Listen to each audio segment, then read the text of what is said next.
The team at AvalonKing was kind enough to send me this bottle of Armor Shield for my testing, and we will put it through the full 2.0 battery of tests today.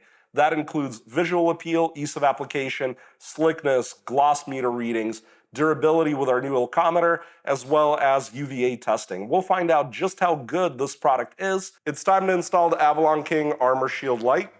We're gonna give it a shake, and it says to spray some into a microfiber and also on the surface. Now we wipe around in a crosshatch pattern.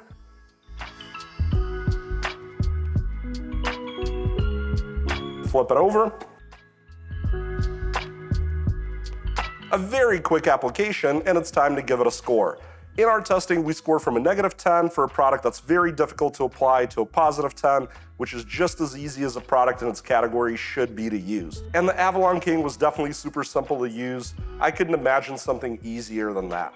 So absolutely 10 points right there for ease of use. Now let's move on to visual appeal. This is where we determine if the product looks better or worse than the polished paint, and we rate it on a -10 for a product that hurt the look of the polished paint to a +10 for a product that really made that polished paint pop. And we'll look both at a red panel and a black panel and create an average score of the visual appeal of both paint colors. Some products are better on one than the other. I've placed a blue marker on the hood, and its left side is touching where the product starts, and then the product continues left. YouTube's 8-bit color limitations do make it a little harder for you to see the line. In this case, I would say the product is improving the look, but it's not super deep and poppy. I've now placed the marker where its right side is touching the product, just to give you a little bit of a different visual.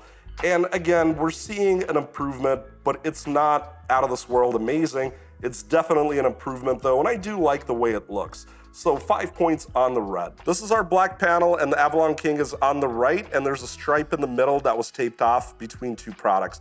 The product on the left is gonna be in a different video. On the black panel, I think the AvalonKing is even harder to see. The impression is pretty faint. I'm not gonna give it a 0 because it did seem to improve the black paint, but it is definitely not much to write home about.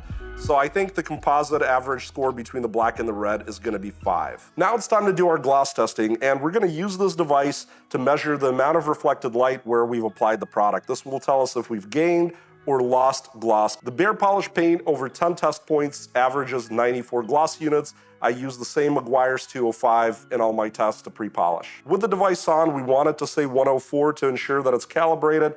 Now let's get 10 readings. We got 92.6 in the back there, 93.6 in the corner, getting 88 here, 95.4 up there, wow, 89.6, 89.9, 90, 90.9, 88.3, 92.3. And after everything's tallied up, we've got an average of 91.06 gloss units. We're gonna subtract 94, and this means we've lost 2.9 rounded down gloss units. That's not bad at all. Usually we see products lose a lot more gloss on such a highly polished panel. To find out just how slick this AvalonKing is, we're gonna be performing essentially a static coefficient of friction test, comparing it to the coefficient of friction of the base paint, and then based on the delta, we'll award points. Let's get 5 measurements and average them out. 120 grams, and this is in gram force essentially. 130 grams, 120 grams, 100 grams, and our final reading, 110 grams. We've got 580 grams in total. We're gonna divide that by 5 to average, and on average, it took us 116 grams of force to get that block moving. We know our block weighs 1,040 grams, so we're gonna divide that by 1,040, and we see that rounded down, 0.11 is our static coefficient of friction. The bare paint scores a 0.38, so we take 0.38 minus 0.11, and we see that we get a 0.27 result. That's the delta in the static coefficient of friction.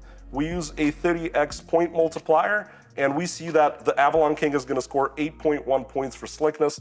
That is a very slick product. I need just a quick second of your time. Down below in the description, there are affiliate links to the products and tools used in this video. If you click through and purchase anything site-wide, I get a small commission that helps me run this channel. This machine does UV weathering. So there are 2 bulbs inside here that are UVA 340 bulbs, and that means this machine can simulate months or even years of UV exposure. This counter is going to read out the running time. If we kick both lights off and kick on the timer now runs. As you can tell, we have multiple products being tested here, including the one we're looking at today. Those products themselves have been applied to these microscopy slides. I have these neat little plastic slides that I've painted in orange paint. Here you see one that's labeled control and it has a piece of glass over it with nothing on it.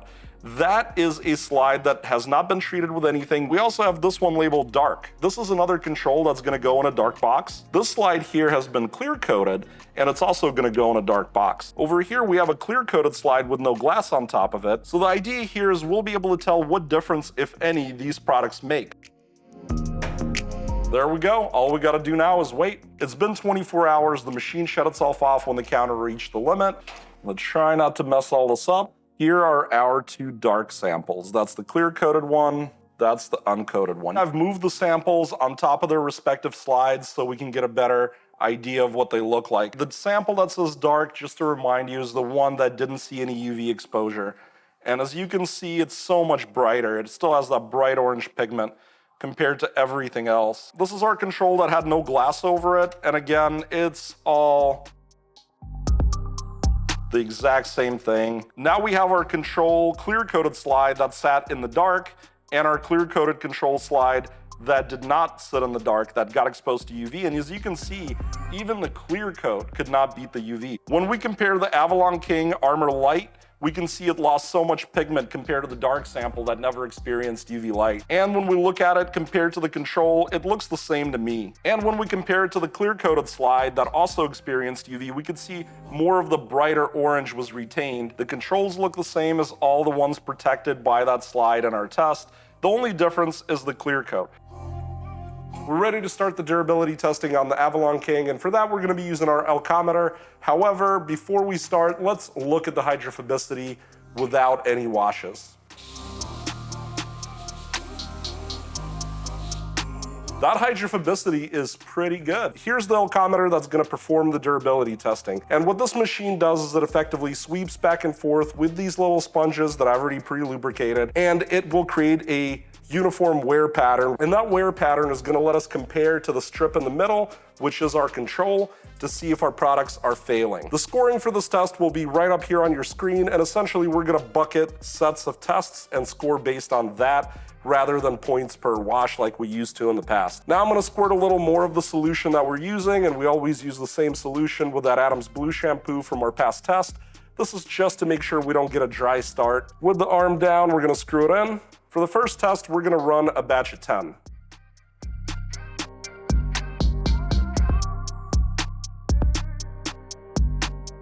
The machine's done.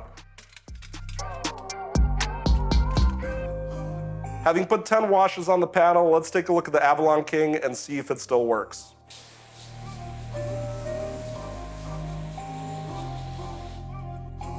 I would say not. In fact, the control is performing better than the AvalonKing, which means the AvalonKing wore off, and now the pad is scraping up the clear coat. So unfortunately, we're going to call the performance of the AvalonKing minimal. It didn't make it through 10 passes. Now that the AvalonKing has been fully tested, what's my verdict? Is this something I'd use, or is it something I'd pass on? I think this product definitely has some strong characteristics that are positive. For example, it is very easy to use. I thought the ease of application couldn't be any better. I think the product also did increase the visual appeal of our panels. It certainly wasn't something to write home about, but they definitely looked better, and it was obvious that we had applied something. So that is a benefit to the product. It definitely makes the paint look prettier. I think the product also didn't knock a lot of gloss off. Sometimes we see products really stomp down the gloss, which is the measure of reflected light.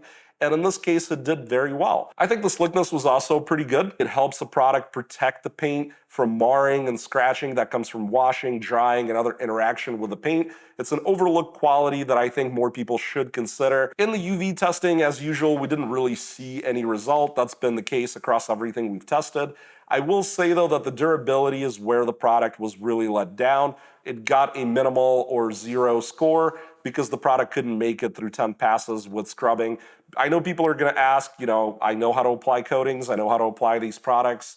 And obviously we did let the product cure. That's the other question I always get, like, oh, hey, you have to let it cure. In this case, because we were doing so much other testing, the product cured for well over a week. So I think it got kind of the best shot it could have gotten. Ultimately, I think if AvalonKing could get the durability improved, this would be a very strong contender. I think if you like the initial hydrophobicity, you like applying products frequently, you want something easy to use, you could still consider the AvalonKing, but I think they need to step that durability up a little bit before I would really say, like, yeah, go buy this. If you're new to my channel, I do a lot of detailing content, including general tutorials as well as nerdy stuff like what you saw today. I also do car mods and car repair stuff. So if you're into cars, there's definitely something here for you. Remember to hit that subscribe button, leave me a comment down below in the description, and I really hope to see you again in a future video really soon.